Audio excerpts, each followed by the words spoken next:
Hey guys, this is the first video I've ever shot with my husband Justin, but we have something that we kind of wanted to talk about, and I thought it would be best to do in video form, and I wanted him here with me to kind of tell his part of the story as well. So I'll let him get into that, but the reason that this all kind of came up is I've been blogging now for about 4 years, and it has been so meaningful to connect with other blog readers or people just watching this on YouTube that are going through a similar thing, and it's been encouraging for me to hear what your experiences have been, and it's also been great to hear from you to connect on something that's been hard, and it's been a great support system. Most specifically, it took us a while to get pregnant with David, and you know, a while is a relative term. It took about 14 months, and that was hard for me, really hard for me, hard for us.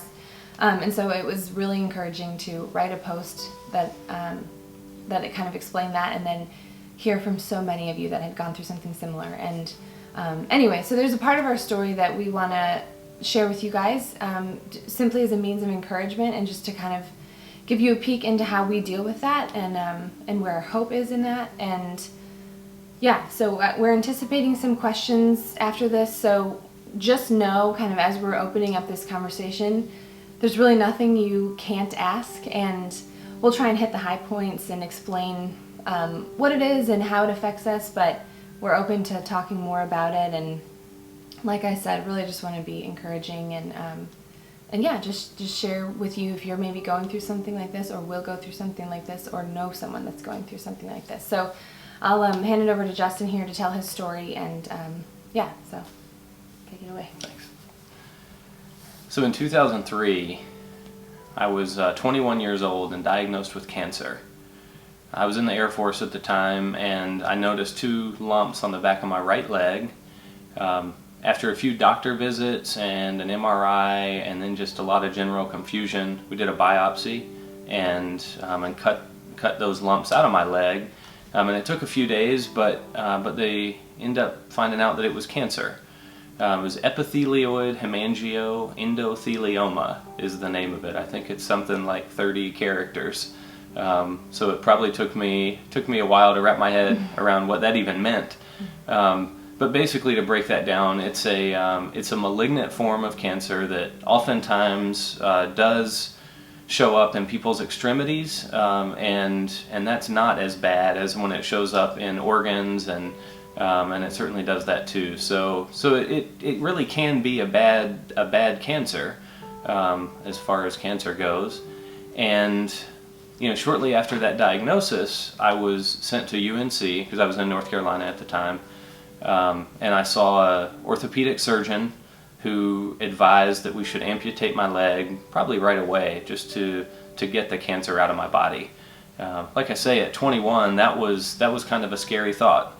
And you know, my parents were there at the time, and all of us are just trying to wrap our head around, you know, what that would really mean for me and the rest of my life. We decided to get a second opinion on that, and so instead of seeing a surgeon this time, we saw an oncologist who treats cancer frequently, you know, for a living. And he recommended that we try radiation. Because it was localized to my leg, that would be fairly easy to do without much damage to any other organs or body parts.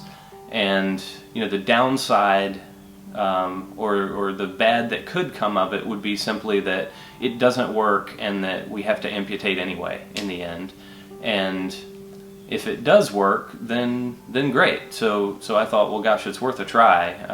I'd like to try to keep my leg if possible.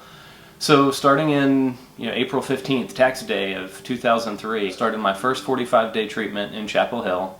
And after that time was up, then I just went back to work and back to normal life, which is kind of strange, because then it becomes a bit of a wait-and-see game. After a few checkups, it didn't appear to be spreading. Of course, it was hard to know what that meant, because I don't know how aggressive it was or was not before then anyway. But, you know, sort of slowly but surely, weeks started turning into months, and then months into years ultimately. But sort of all during that same time, there's sort of this human factors side of things that's happening, and all this range of emotions that you're experiencing as a young person, thinking, how the rest of your life's going to be changed, if you even have a rest of your life, or if that's much longer. And so just to sort of talk a little bit about some of the things that I was going through at the time, certainly I was worried about dying, about it killing me. I was worried about having to lose my leg, and sort of in hindsight, these irrational thoughts about, how could anyone ever be attracted to me or love me if I only have one leg? And in hindsight, that feels kind of silly to say, but that was a very real emotion for me at the time. So there's all this going on, and sort of in the background of all that happening, it ended up being really good timing in my life because, as I mentioned, I was in the Air Force and I had just moved away from home, and it was really the first time in my life that I was on my own and able to make my own decisions and do whatever I wanted. And so in that time, I sort of stopped going to church. I fell away from some of the things that I grew up believing, and just a matter of weeks before I ended up getting that cancer diagnosis, I had sort of started turning my life around. I was getting back involved in the church, and I was really coming to know God again. And I think that in hindsight, that was really great timing, because I had sort of this church family and the support system to help me go through that and experience those things. I had a really tight friend group that I still have those friends to this day, that were an encouragement to me. And so I guess part of the reason that we want to share this thing is because certainly if you've been diagnosed with something like this, or if someone has, you do sort of go through this range of emotions that maybe don't even make sense, and you certainly don't think anyone else would understand them.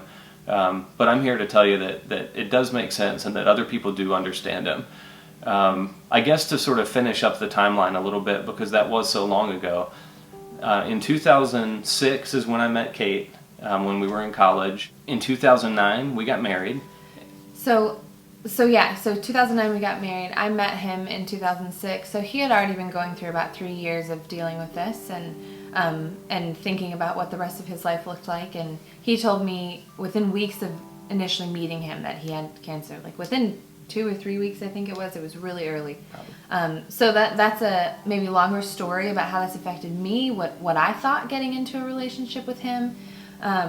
And maybe I'll save that for another video or a follow-up to this if any of you have questions about it. But so that's kind of how it was going into our marriage, and it hasn't affected us having children. Clearly, we've got David and Luke, and we had we were told that Justin having cancer in his leg wouldn't affect the boys, and it doesn't look like it has thus far.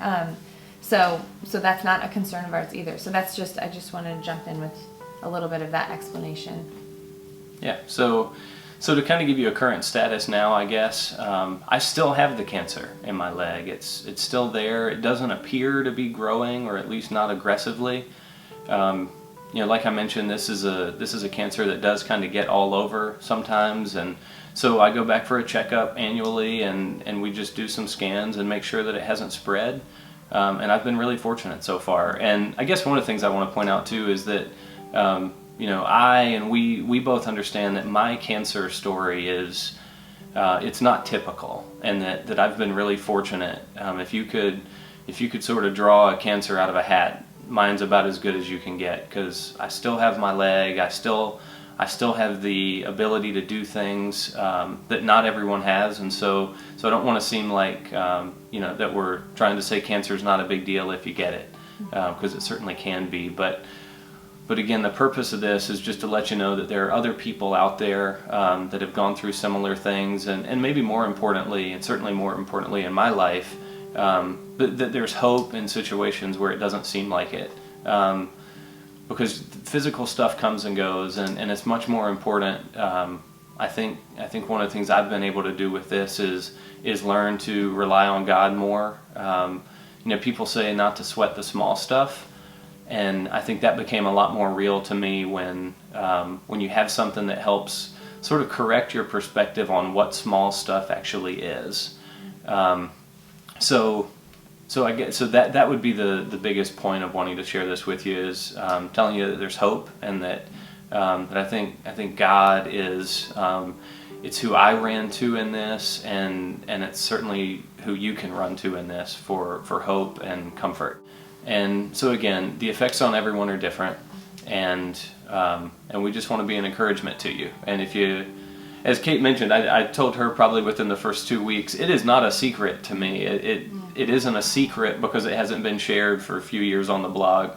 I like to talk about it. I think I'm sort of glad to have the story, and I'm glad to share. So if you ask questions in the comments or something, I'll do my best to get to them, because I want to kind of help anybody out I can.